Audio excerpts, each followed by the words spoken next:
Chapter 19. Gary, Berna, there they stood, face to face at last. Long ago I had visioned this meeting, planned for, yet dreaded it, and now with utter suddenness it had come. The girl had recovered her calm, and I must say she bore herself well. In her clinging dress of simple white her figure was as slimly graceful as that of a wood nymph, her head poised as sweetly as a lily on its stem. The fair hair rippled away in graceful lines from the fine brow, and as she gazed at my brother there was a proud, high look in her eyes. And Gary, his smile had vanished. His face was cold and stern. There was a stormy antagonism in his bearing. No doubt he saw in her a creature who was preying on me, an influence for evil, an overwhelming indictment against me of sin and guilt. All this I read in his eyes. Then Berna advanced to him with outstretched hand. "How do you do? I've heard so much about you I feel as if I'd known you long ago." She was so winning, I could see he was quite taken aback. He took the little white hand and looked down from his splendid height to the sweet eyes that gazed into his. He bowed with icy politeness.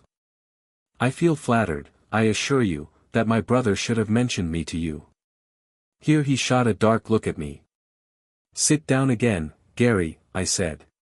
"Berna and I want to talk to you." He complied, but with an ill grace.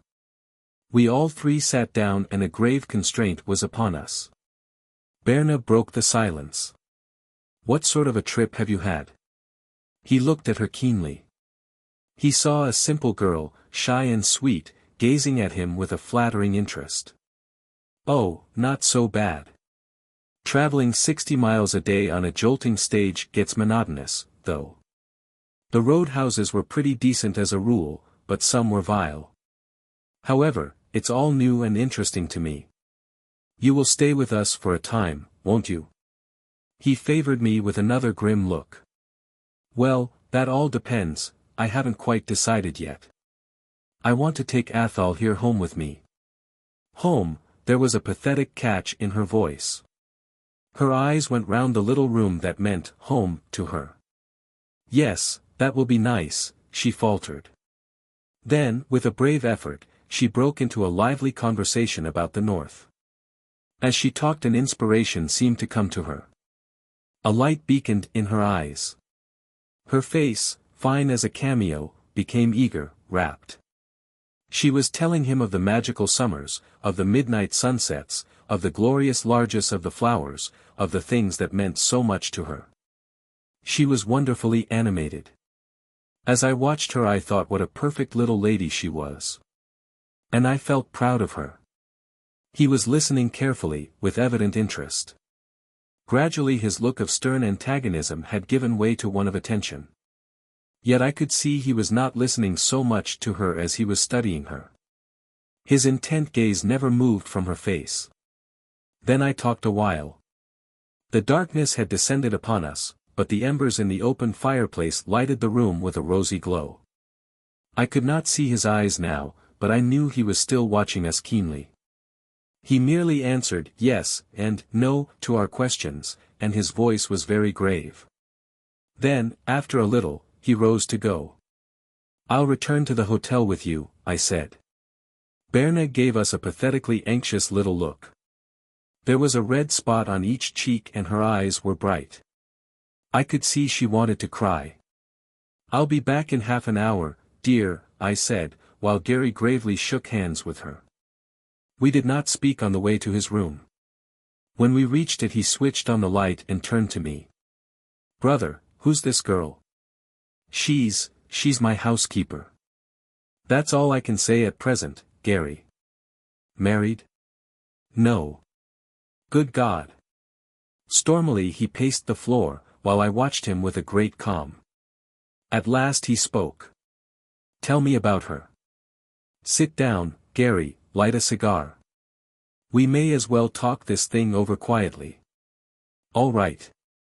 Who is she?" "Berna," I said, lighting my cigar, "is a Jewess. She was born of an unwed mother, and reared in the midst of misery and corruption." He stared at me. His mouth hardened, his brow contracted. "But," I went on, I want to say this. You remember, Gary, Mother used to tell us of our sister who died when she was a baby. I often used to dream of my dead sister, and in my old, imaginative days I used to think she had never died at all, but she had grown up and was with us. How we would have loved her, would we not, Gary? Well, I tell you this, if our sister had grown up she could have been no sweeter, purer, gentler than this girl of mine, this Berna. He smiled ironically. Then, he said, if she is so wonderful, why, in the name of heaven, haven't you married her? His manner towards her in the early part of the interview had hurt me, had roused in me a certain perversity. I determined to stand by my guns. Marriage, said I, isn't everything, often isn't anything. Love is, and always will be, the great reality. It existed long before marriage was ever thought of. Marriage is a good thing. It protects the wife and the children. As a rule, it enforces constancy. But there's a higher ideal of human companionship that is based on love alone, love so perfect, so absolute that legal bondage insults it, love that is its own justification. Such a love is ours. The ironical look deepened to a sneer. And look you here, Gary, I went on, I am living in Dawson in what you would call shame. Well, let me tell you, there's not 99 in 100 legally married couples that have formed such a sweet, love-sanctified union as we have. That girl is purest gold, a pearl of untold price. There has never been a jar in the harmony of our lives. We love each other absolutely. We trust and believe in each other. We would make any sacrifice for each other. And, I say it again, our marriage is tenfold holier than 99 out of 100 of those performed with all the pomp of surplice and sacristy. Oh, man. Man, he said crushingly, what's got into you? What nonsense, what claptrap is this? I tell you that the old way, the way that has stood for generations, is the best, and it's a sorry day I find a brother of mine talking such nonsense. I'm almost glad Mother's dead. It would surely have broken her heart to know that her son was living in sin and shame, living with a. Easy now, Gary, I cautioned him. We faced each other with the table between us. I'm going to have my say out. I've come all this way to say it, and you've got to hear me. You're my brother. God knows I love you. I promised I'd look after you, and now I'm going to save you if I can. Gary, I broke in, I'm younger than you, and I respect you. But in the last few years I've grown to see things different from the way we were taught, broader, clearer, saner, somehow. We can't always follow in the narrow path of our forefathers. We must think and act for ourselves in these days. I see no sin and shame in what I'm doing. We love each other, that is our vindication. It's a pure, white light that dims all else. If you had seen and striven and suffered as I have done, you might think as I do. But you've got your smug old-fashioned notions. You gaze at the trees so hard you can't see the forest. Yours is an ideal, too, but mine is a purer, more exalted one. Balderdash, he cried. Oh, you anger me. Look here, Athol, I came all this way to see you about this matter. It's a long way to come, but I knew my brother was needing me and I'd have gone round the world for you. You never told me anything of this girl in your letters. You were ashamed. I knew I could never make you understand. You might have tried. I'm not so dense in the understanding. No, you would not tell me, and I've had letters, warning letters. It was left to other people to tell me how you drank and gambled and squandered your money, how you were like to a madman. They told me you had settled down to live with one of the creatures, a woman who had made her living in the dance halls, and everyone knows no woman ever did that and remained straight. They warned me of the character of this girl, of your infatuation, of your callousness to public opinion. They told me how barefaced, how shameless you were. They begged me to try and save you. I would not believe it, but now I've come to see for myself, and it's all true, it's all true. He bowed his head in emotion. Oh, she's good. I cried. If you knew her you would think so, too. You, too, would love her. Heaven forbid. Boy, I must save you. I must, for the honor of the old name that's never been tarnished. I must make you come home with me. He put both hands on my shoulders, looking commandingly into my face. No, no, I said, I'll never leave her. It will be all right. We can pay her. It can be arranged. Think of the honor of the old name, lad. I shook him off. Pay. I laughed ironically. Pay, in connection with the name of Berna, again I laughed. She's good, I said once again. Wait a little till you know her. Don't judge her yet. Wait a little. He saw it was of no use to waste further words on me. He sighed.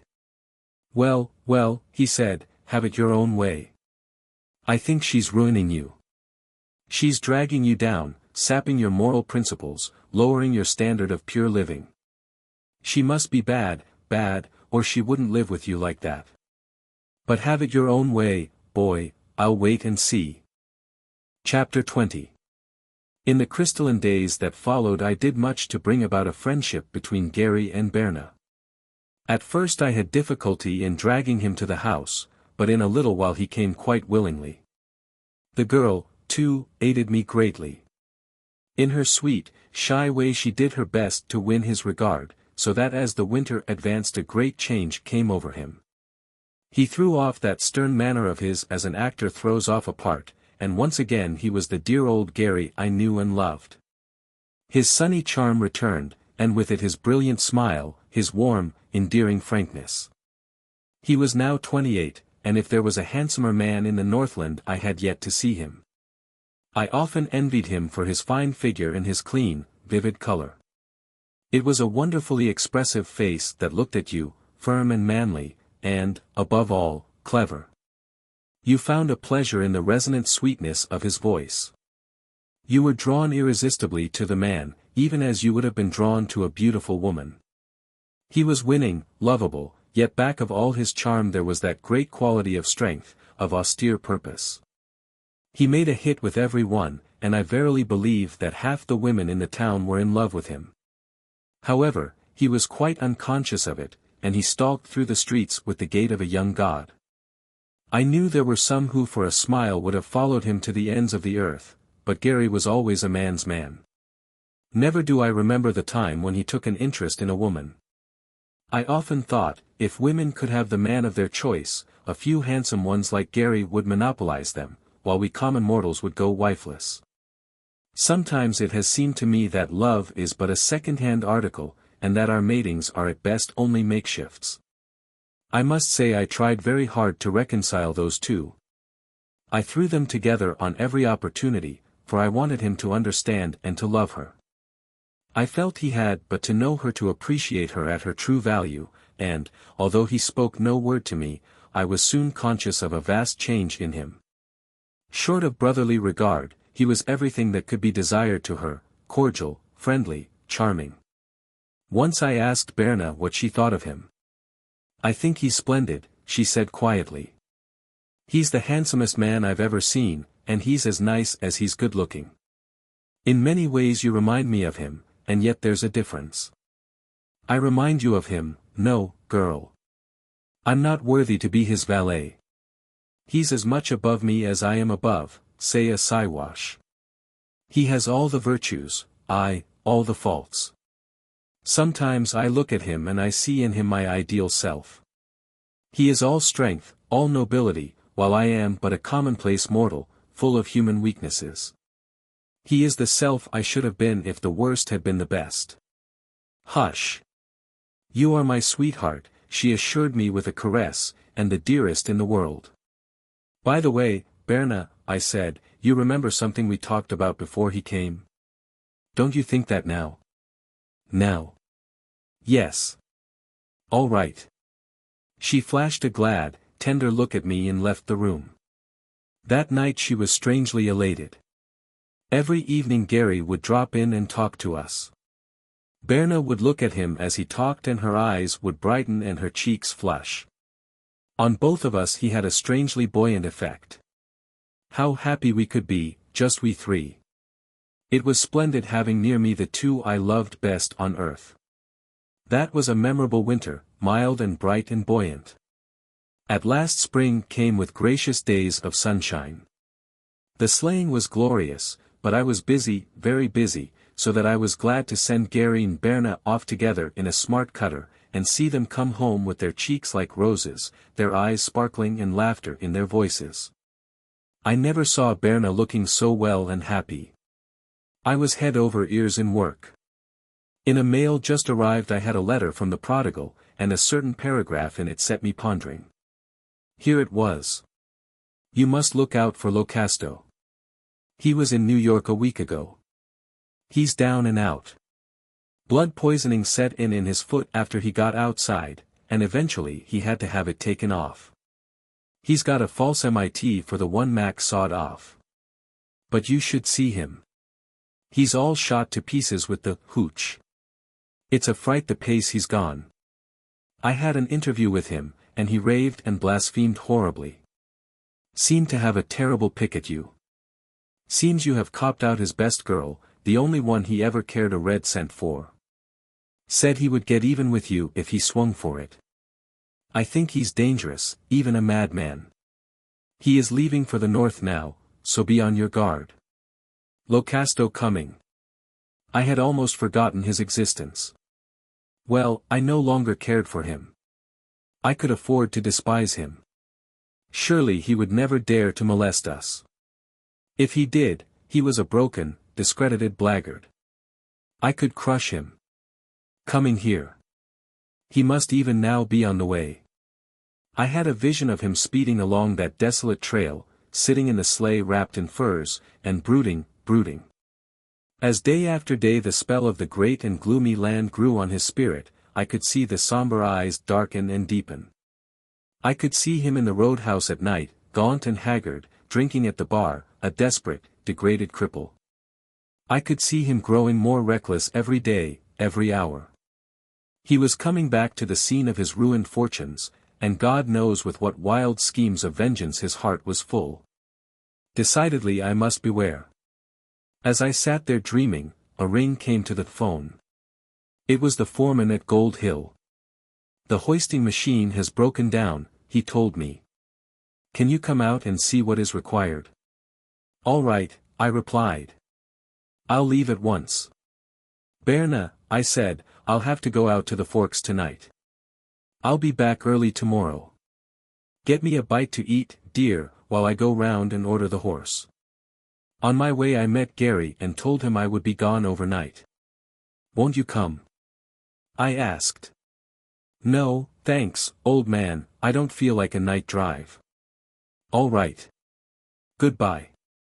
So I hurried off, and soon after, with a jingle of bells, I drove up to my door. Berna had made supper. She seemed excited.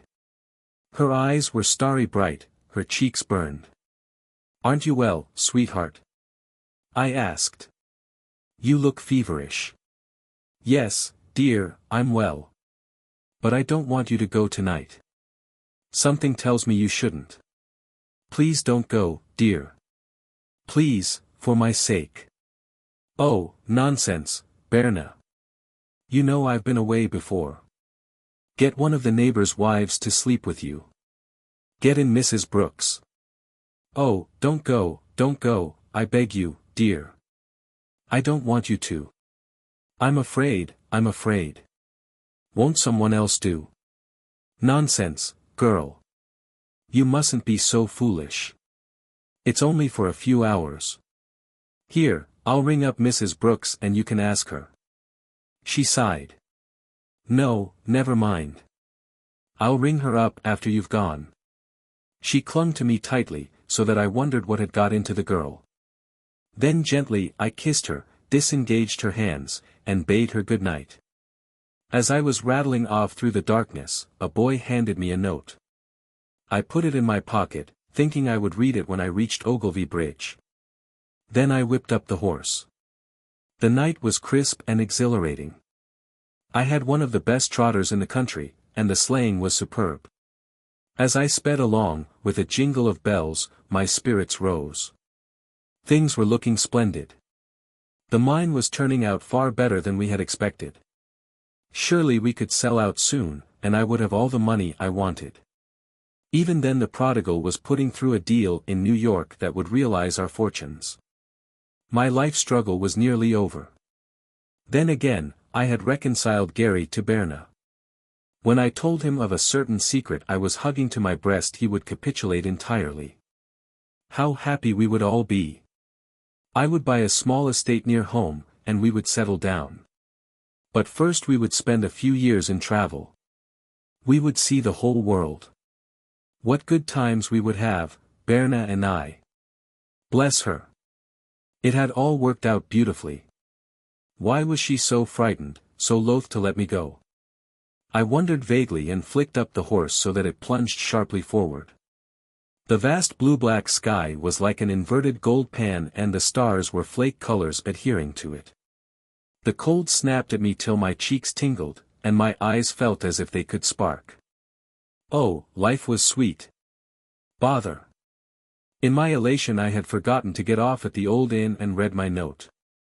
Never mind, I would keep it till I reached the Forks. As I spun along, I thought of how changed it all was from the bonanza I first knew. How I remembered tramping along that hillside slope, packing a sack of flour over a muddy trail, a poor miner in muddy overalls. Now I was driving a smart horse on a fine road. I was an operator of a first-class mine. I was a man of business, of experience. Higher and higher my spirits rose. How fast the horse flew. I would be at the Forks in no time. I flashed past cabin windows. I saw the solitary oil lamp and the miner reading his book or filling his pipe. Never was there a finer, more intelligent man, but his day was passing. The whole country was falling into the hands of companies. Soon, thought I, 1 or 2 big combines would control the whole wealth of that land. Already they had their eyes on it. The gold ships would float and roar where the old-time miner toiled with pick and pan. Change. Change. I almost fancied I could see the monster dredges plowing up the valley, where now men panted at the windlass. I could see vast heaps of tailings filling the creek bed, I could hear the crash of the steel grizzlies. I could see the buckets scooping up the pay dirt. I felt strangely prophetic. My imagination ran riot in all kinds of wonders, great power plants, quartz discoveries. Change. Change. Yes, the stamp mill would add its thunder to the other voices. The country would be netted with wires, and clamorous for far and wide. Man had sought out this land where silence had reigned so long. He had awakened the echoes with the shot of his rifle and the ring of his axe. Silence had raised a startled head and poised there, listening. Then, with crack of pick and boom of blast, man had hurled her back. Further and further had he driven her.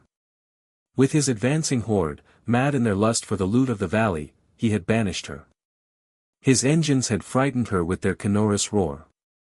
His crashing giants had driven her cowering to the inviolate fastnesses of her hills. And there she broods and waits. But silence will return. To her was given the land that she might rule and have dominion over it forever. And in a few years the clamor will cease, the din will die away. In a few years the treasure will be exhausted, and the looters will depart. The engines will lie in rust and ruin, the wind will sweep through the empty homes, the tailing piles lie pallid in the moon. Then the last man will strike the last blow, and silence will come again into her own. Yeah, silence will come home once more. Again will she rule despotic over peak and plain. She is only waiting, brooding in the impregnable desolation of her hills. To her has been given empery of the land, and hand in hand with darkness will she return. Chapter 21. Ha! Here I had reached the Forks at last. As I drew up at the hotel, the clerk came out to meet me. "Gent wants to speak to you at the phone, sir." It was Murray of Dawson, an old-timer, and rather a friend of mine. "Hello. Hello. Say, Meldrum, this is Murray speaking. Say, just wanted to let you know there's a stage due some time before morning. Locasto's on board, and they say he's healed for you. Thought I'd better tell you so's you can get fixed up for him. All right, I answered. Thank you. I'll turn and come right back. So I switched round the horse, and once more I drove over the glistening road. No longer did I plan and exult. Indeed, a grim fear was gripping me. Of a sudden the shadow of Locasto loomed up sinister and menacing. Even now he was speeding Dawsonward with a great hatred of me in his heart. Well, I would get back and prepare for him. There came to my mind a comic perception of the awkwardness of returning to one's own home unexpectedly, in the dead of night. At first I decided I would go to a hotel, then on second thoughts I determined to try the house, for I had a desire to be near Berna. I knocked gently, then a little louder, then at last quite loudly. Within all was still, dark as a sepulchre. Curious. She was such a light sleeper, too. Why did she not hear me? Once more I decided to go to the hotel, once more that vague, indefinite fear assailed me and again I knocked. And now my fear was becoming a panic. I had my latchkey in my pocket, so very quietly I opened the door. I was in the front room, and it was dark, very dark and quiet. I could not even hear her breathe. Berna, I whispered. No reply. That dim, nameless dread was clutching at my heart, and I groped overhead in the darkness for the droplight. How hard it was to find. A dozen times my hand circled in the air before I knocked my knuckles against it. I switched it on. Instantly the cabin was flooded with light. In the dining room I could see the remains of our supper lying untidily. That was not like her. She had a horror of dirty dishes. I passed into the bedroom. Ah! The bed had never been slept on. What a fool I was. It flashed on me she had gone over to Mrs. Brooks to sleep. She was afraid of being alone. Poor little girl. How surprised she would be to see me in the morning. Well, I would go to bed. As I was pulling off my coat, I found the note that had been given to me. Blaming myself for my carelessness, I pulled it out of my pocket and opened it. As I unfolded the sheet, I noticed it was written in what looked like a disguised hand. Strange. I thought. The writing was small and faint. I rubbed my eyes and held it up to the light. Merciful God! What was this? Oh no, it could not be.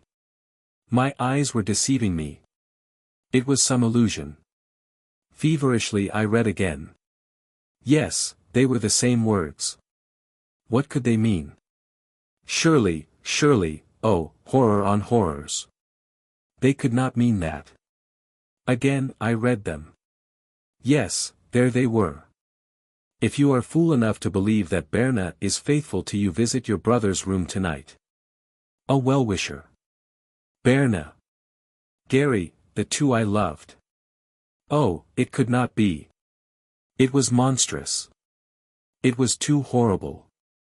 I would not believe it, I would not. Curse the vile wretch that wrote such words.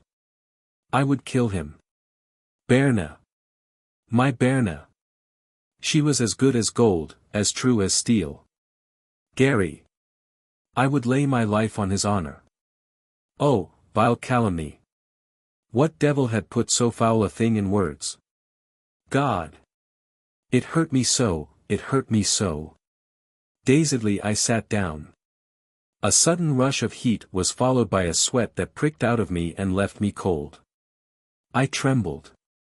I saw a ghastly vision of myself in a mirror. I felt sick. Going to the decanter on the bureau, I poured myself a stiff jolt of whiskey. Again I sat down. The paper lay on the hearth rug, and I stared at it hatefully. It was unspeakably loathsome, yet I was fascinated by it.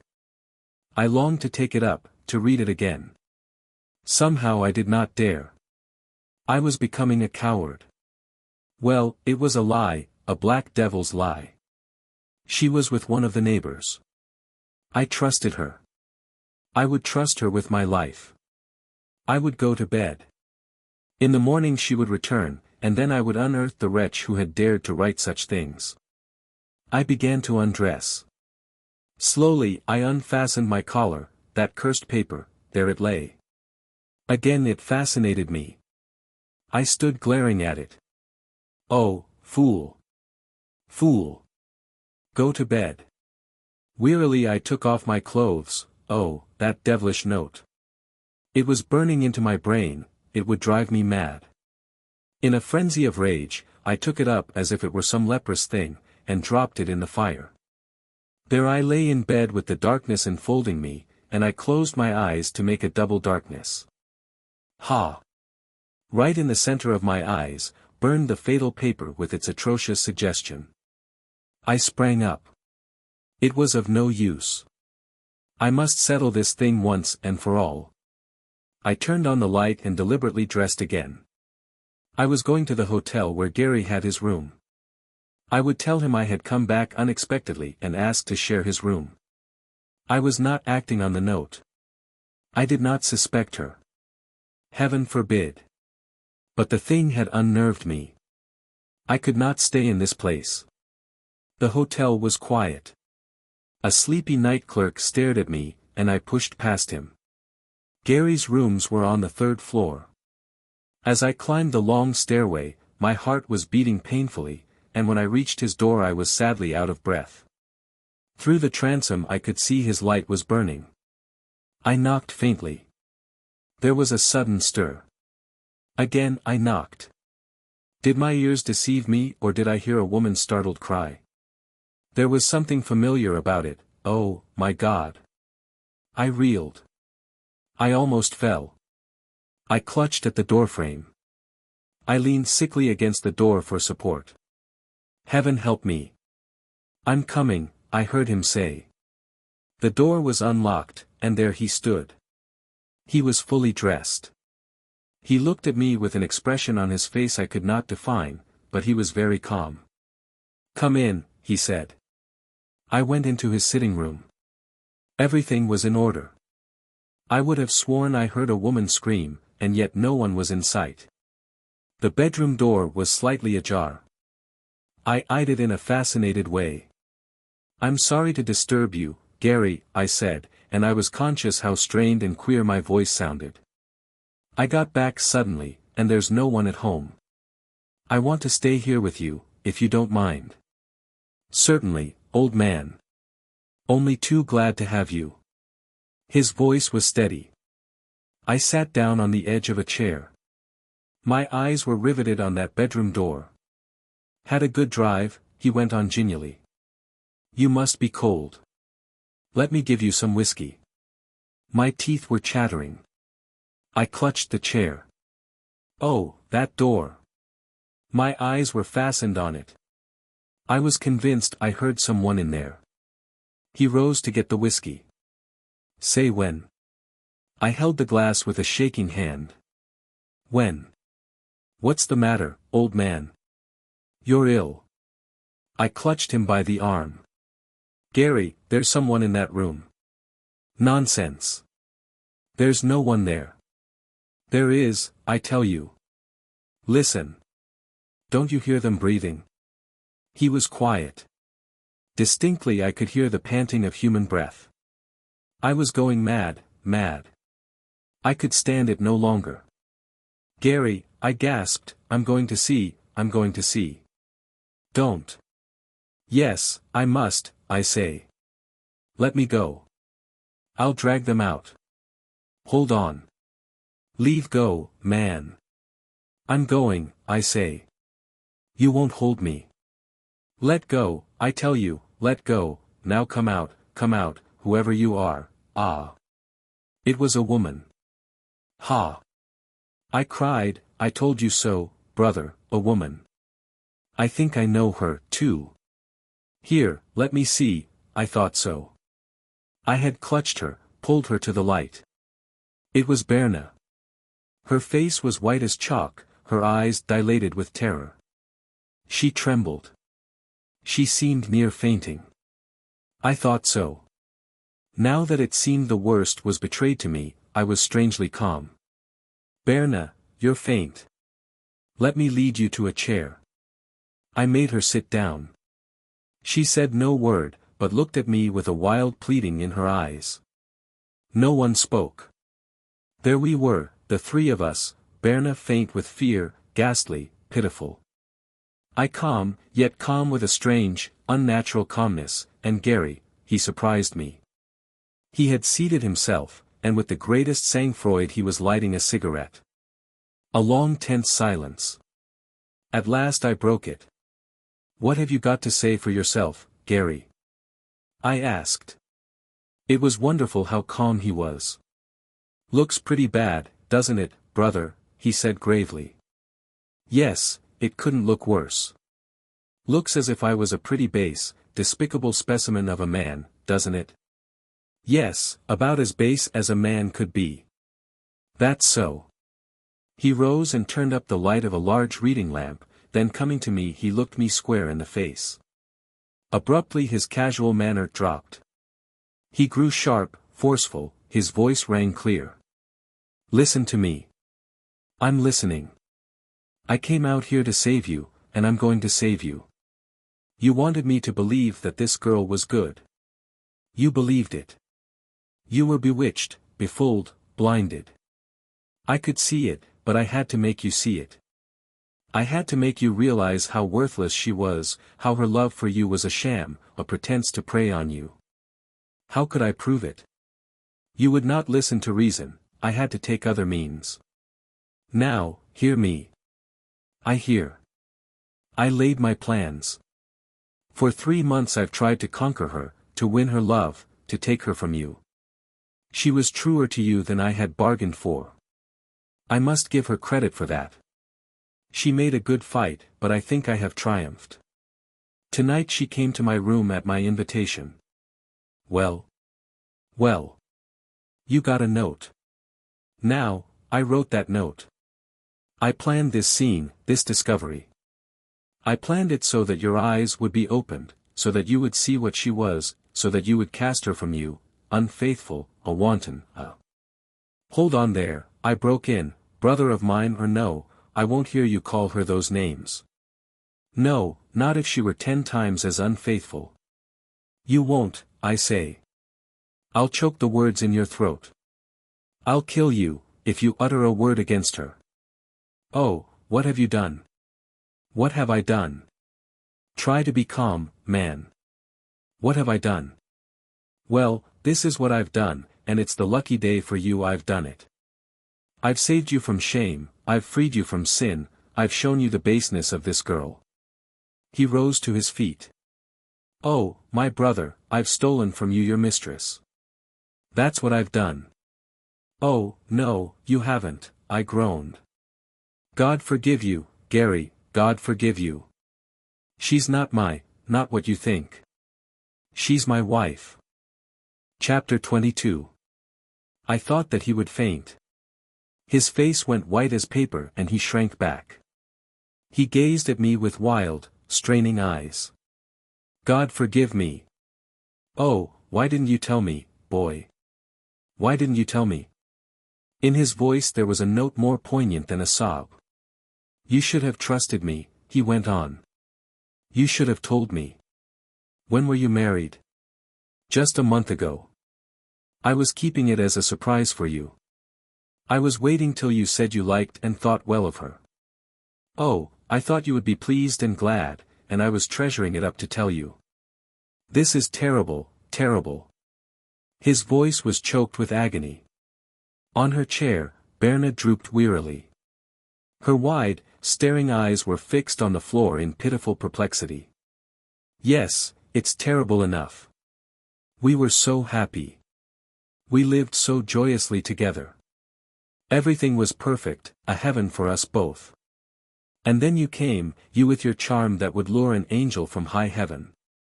You tried your power on my poor little girl, the girl that never loved but me. And I trusted you, I tried to make you and her friends. I left you together. In my blind innocence I aided you in every way, a simple, loving fool. Oh, now I see. Yes, yes, I know. Your words stab me. It's all true, true.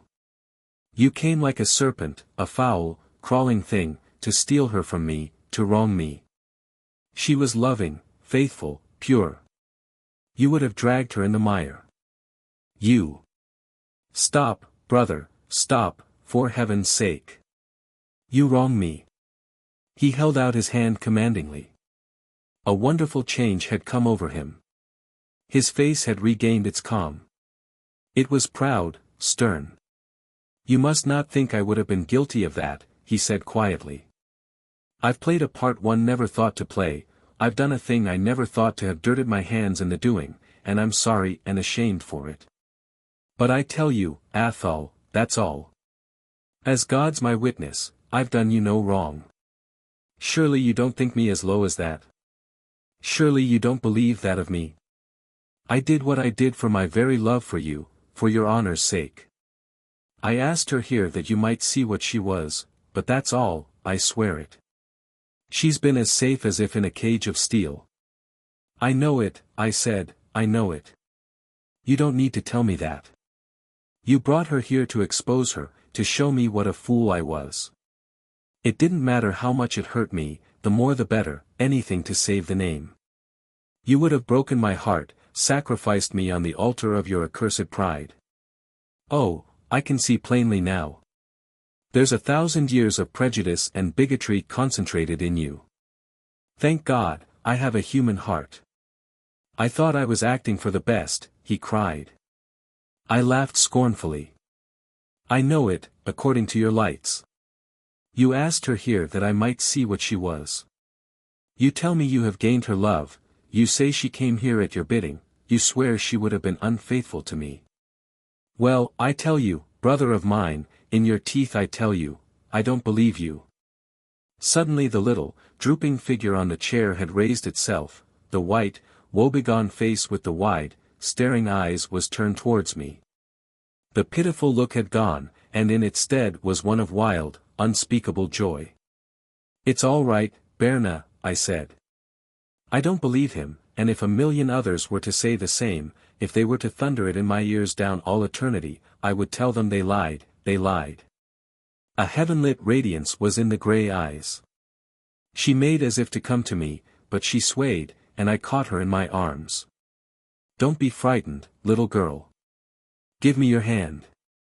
See. I'll kiss it, dear. Now, don't cry, don't, honey. Her arms were around me. She clung to me ever so tightly. Gary, I said, this is my wife. When I have lost my belief in all else, I will believe in her. You have made us both suffer. As for what you've said, you're mistaken. She's a good, good girl. I will not believe that by thought, word, or deed she has been untrue to me. She will explain everything. Now, goodbye. Come, Berna. Suddenly she stopped me. Her hand was on my arm, and she turned towards Gary. She held herself as proudly as a queen. I want to explain now, she said, before you both. She pulled from her bosom a little crumpled note, and handed it to me. Then, as I read it, a great light burst on me. Here it was. Dear Berna. For heaven's sake be on your guard. Jack Locasto is on his way north again. I think he's crazy. I know he'll stick at nothing, and I don't want to see blood spilt. He says he means to wipe out all old scores. For your sake, and for the sake of one dear to you, be warned. In haste. Viola Lenoir. I got it 2 days ago, she said. Oh, I've been distracted with fear. I did not like to show it to you. I've brought you nothing but trouble, and I've never spoken of him, never once. You understand, don't you? Yes, little girl, I understand. I wanted to save you, no matter at what cost. Tonight I tried to prevent you going out there, for I feared you might meet him. I knew he was very near. Then, when you had gone, my fear grew and grew. There I sat, thinking over everything. Oh, if I only had a friend, I thought. Someone to help me. Then, as I sat, dazed, distracted, the phone rang. It was your brother. Yes, go on, dear. He told me he wanted to see me, he begged me to come at once. I thought of you, of your danger, of some terrible mishap. I was terrified. I went. She paused a moment, as if the recital was infinitely painful to her, then she went on. I found my way to his room. My mind was full of you, of that man, of how to save you. I did not think of myself, of my position. At first I was too agitated to speak. He bade me sit down, compose myself. His manner was quiet, grave. Again I feared for you.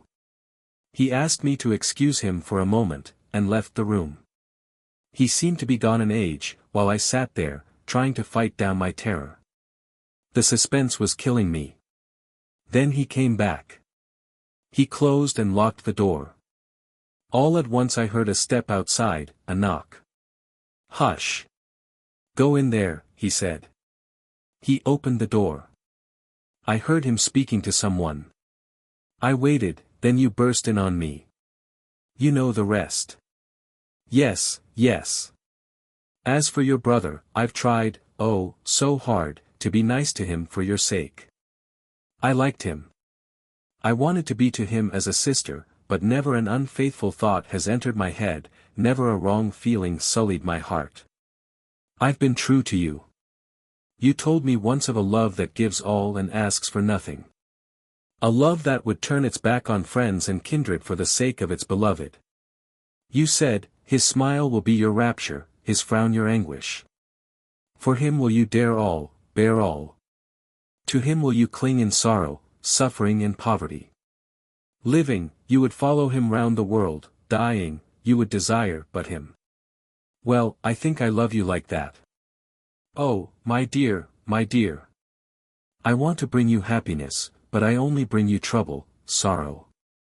Sometimes, for your sake, I wish we had never met. She turned to Gary.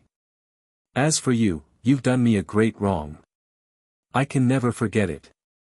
Will you go now, and leave us in peace? His head was bent, so that I could not see his face. Can you not forgive? He groaned. She shook her head sadly. No, I am afraid I can never forgive. Can I do nothing to atone? No, I'm afraid your punishment must be, that you can do nothing. He said never a word. She turned to me. Come, my husband, we will go. I was opening the door to leave him forever. Suddenly I heard a step coming up the stairs, a heavy, hurried tread. I looked down a moment, then I pushed her back into the room. Be prepared, Berna, I said quietly, here comes Locasto. Chapter 23. There we waited, Gary and I, and between us Berna. We heard that heavy tread come up the creaking stairway, stumble a moment, then pause on the landing. There was something ominous, something pregnant in that pause. The steps halted, wavered a little, then, inflexible as doom, on they came towards us. The next instant the door was thrown open, and Locasto stood in the entrance. Even in that brief moment I was struck by the change in him.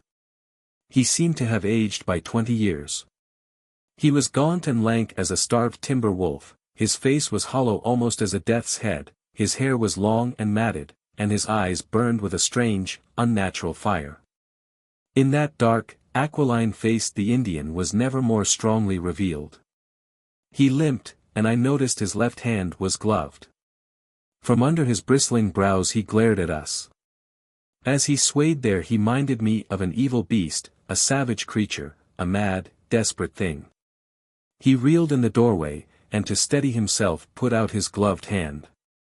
Then with a malignant laugh, the fleering laugh of a fiend, he stepped into the room. So. Seems as if I'd lighted on a pretty nest of lovebirds. Ho! Ho! My sweet! You're not satisfied with one lover, you must have two. Well, you are going to be satisfied with one from now on, and that's Jack Locasto. I've stood enough from you, you white-faced jade. You've haunted me, you've put some kind of a spell on me. You've lured me back to this land, and now I'm going to have you or die. You've played with me long enough. The jig's up. Stand out from between those two. Stand out, I say. March out of that door. She only shrank back the farther. You won't come, curse you, you won't come, you milk-faced witch, with your great eyes that bore holes in me, that turn my heart to fire, that make me mad. You won't come. Stand back there, you two, and let the girl come. We shielded her. Ha! That's it, you defy me. You won't let me get her. Well, it'll be all the worse for her.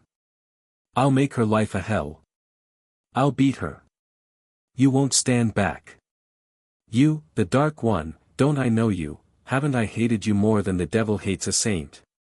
Hated you worse than bitter poison? These 3 black years you've balked me, you've kept her from me. Oh, I've itched to kill you times without number, and I've spared you. But now it's my call. Stand back there, stand back I say. Your time's come. Here's where I shoot. His hand leapt up and I saw it gripped a revolver. He had me covered. His face was contorted with devilish triumph, and I knew he meant to kill. At last my time had come. I saw his fingers twitching on the trigger, I gazed into the hollow horror of that barrel. My heart turned to ice. I could not breathe. Oh, for a respite, a moment, ugh. He pulled the trigger, and, at the same instant, Gary sprang at him. What had happened? The shot rang in my ears. I was still standing there. I felt no wound. I felt no pain. Then, as I stared at my enemy, I heard a heavy fall. Oh, God! There at my feet lay Gary, lay in a huddled, quivering heap, lay on his face, and in his fair hair I saw a dark stain start and spread. Then, in a moment, I realized what my brother had done. I fell on my knees beside him. Gary, Gary! I moaned. I heard Berna scream, and I saw that Locasto was coming for me. He was a man no longer. He had killed. He was a brute, a fury, a devil, mad with the lust of slaughter. With a snarl he dashed at me. Again I thought he was going to shoot, but no. He raised the heavy revolver and brought it crashing down on my head. I felt the blow fall, and with it my strength seemed to shoot out of me. My legs were paralyzed. I could not move. And, as I lay there in a misty daze, he advanced on Berna. There she stood at bay, a horror-stricken thing, weak, panting, desperate. I saw him corner her. His hands were stretched out to clutch her. A moment more and he would have her in his arms, a moment, ah! With a suddenness that was like a flash she had raised the heavy reading lamp and dashed it in his face. I heard his shriek of fear, I saw him fall as the thing crashed between his eyes. I saw the flames spurt and leap. High in the air he rose, awful in his agony. He was in a shroud of fire, he was in a pool of flame. He howled like a dog and fell over on the bed. Then suddenly the oil-soaked bedding caught. The curtains seemed to leap and change into flame. As he rolled and roared in his agony, the blaze ran up the walls, and caught the roof. Help, help! The room was afire, was burning up. Fire! Fire! Out in the corridor I heard a great running about, shouting of men, screaming of women. The whole place seemed to be alive, panic-stricken, frenzied with fear. Everything was in flames now, burning fiercely, madly, and there was no stopping them. The hotel was burning, and I, too, must burn. What a horrible end! Oh, if I could only do something! But I could not move. From the waist down I was like a dead man. Where was Berna? Pray God she was safe. I could not cry for aid. The room was reeling round and round. I was faint, dizzy, helpless. The hotel was ablaze. In the streets below crowds were gathering. People were running up and down the stairway, fighting to get free, mad with terror, leaping from the windows. Oh, it was awful, to burn, to burn. I seemed to be caged in flames that were darting at me savagely, spitefully. Would nobody save me? Yes, someone was trying to save me, was dragging my body across the floor. Consciousness left me, and it seemed for ages I lay in a stupor. When I opened my eyes again, someone was still tugging at me. We were going down the stairway, and on all sides of us were sheets of flapping flame. I was wrapped in a blanket. How had it got there? Who was that dark figure pulling at me so desperately, trying to lift me, staggering a few paces with me, stumbling blindly on? Brave one, noble one, whoever you be. Foolhardy one, reckless one, whoever you be. Save yourself while yet there is time. Leave me to my fate. But, oh, the agony of it, to burn, to burn. Another desperate effort and we are almost at the door. Flames are darting at us like serpents, leaping kitten-like at our heels. Above us is a billowy canopy of fire soaring upward with a vast crackling roar. Fiery splinters shoot around us, while before us is a black pit of smoke. Smooth walls of fire uprear about us.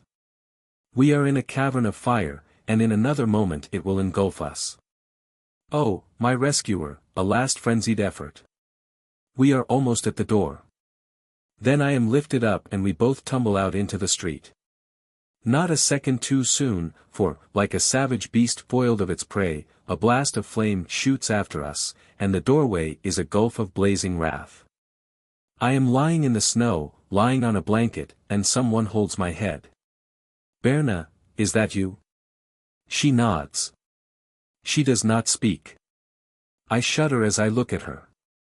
Her face is like a great burn, a black mask in which her eyes and teeth gleam whitely. Oh, Berna, Berna, and it was you that dragged me out. My eyes go to the fiery hell in front. As I look, the roof crashes in and we are showered by falling sparks. I see a fireman run back. He is swathed in flame. Madly he rolls in the snow. The hotel is like a cascade of flame. It spouts outward like water, beautiful golden water. In its center is a wonderful whirlpool. I see the line of a black girder leap out, and hanging over it a limp, charred shape.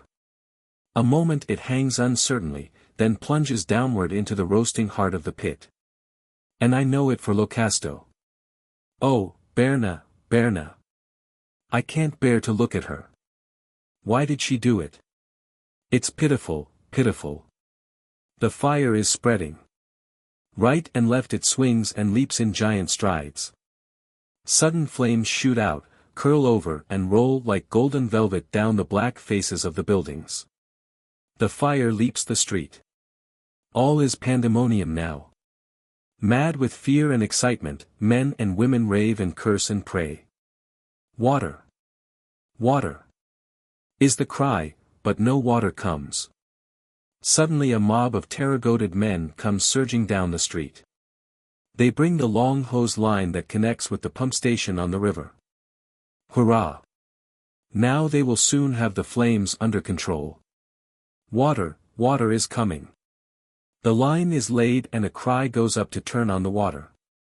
Hurry there. But no water comes. What can be the matter?